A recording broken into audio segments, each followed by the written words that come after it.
the issue came up here, our distinguished sister was not even speaking from her seat. And that was when we tried to call her to order. I think part of the problem is when people come from courts, court-declared senators, they miss the orientation. The management of the National Assembly is hereby ordered to organize periodic orientation, particularly for senators who are midstreamers, who came midstream and did not start when their colleagues started. Because I remember that this particular senator, on the day she was sworn in, raised her hand to speak. I was scared, but I had to recognize her because I was saying, you just gave her the rule book. Part of what we give to you when you are sworn in is a standing order of the Senate. So I said, has she even opened the rule book to know what she's going to say? But she made the contribution on that day. I think 2 days later, she brought a motion. There's nothing wrong in being vibrant, but there's a lot wrong when you don't know anything about the procedure.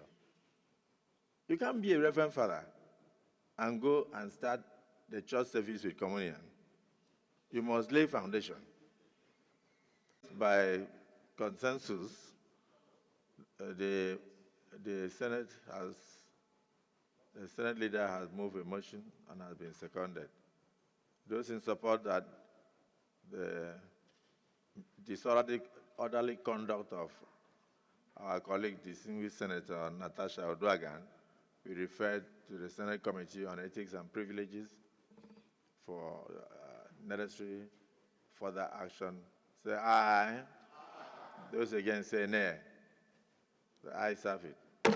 So the matter is hereby referred to the Committee on Ethics and Privileges and Committee on Code of Conduct, Ethics and of course, and Public Petitions.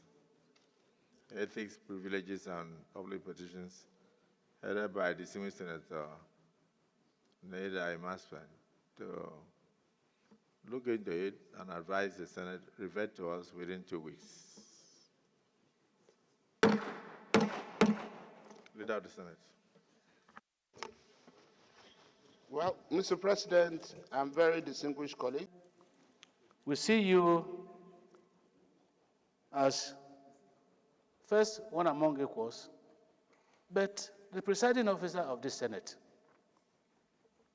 and therefore the father of this Senate.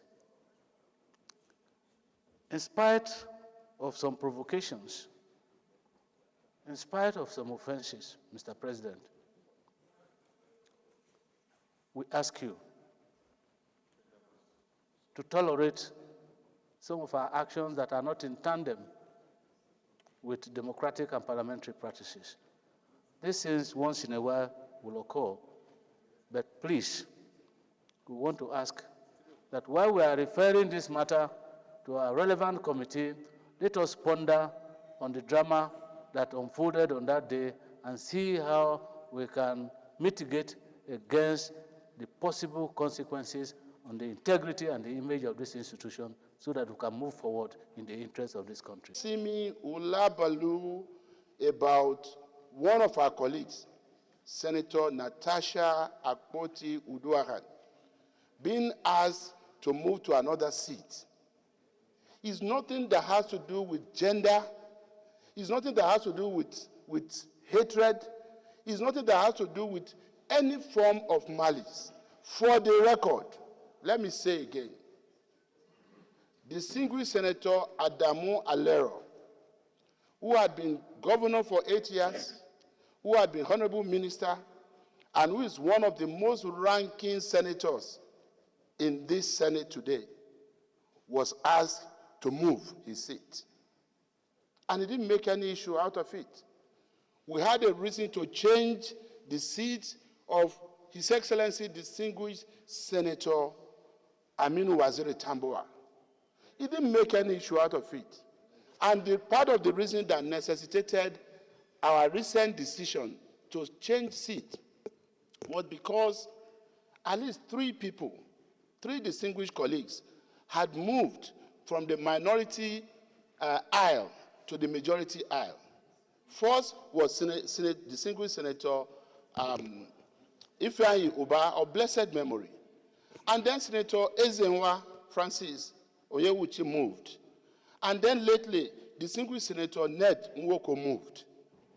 All of this necessitated a change in our sitting arrangement because we needed to readjust. And it is important that rather than all sitting here to debate this issue, that we just allow this matter, most respectfully, to be referred to our committee on ethics, privileges, and public protection. I am at the back seat, but I can lend my voice. In fact, Mr. Senate President, the former Senate President, very distinguished Senator Ahmed Lawal, is at the very back seat after my own. Look at my own seat. Look at his own seat.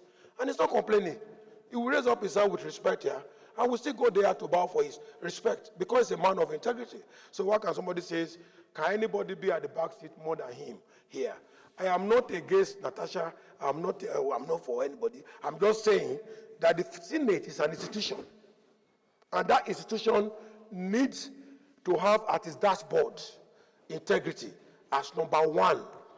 A section of the public, and I'm narrowing it to Mr. Senate President versus a senator, which is not so, because our guiding rules, which is our testament and our catechism, our own Bible and our own Quran, which we all subscribe to religiously, embodies and epitomizes the whole Senate of the Federal Republic of Nigeria.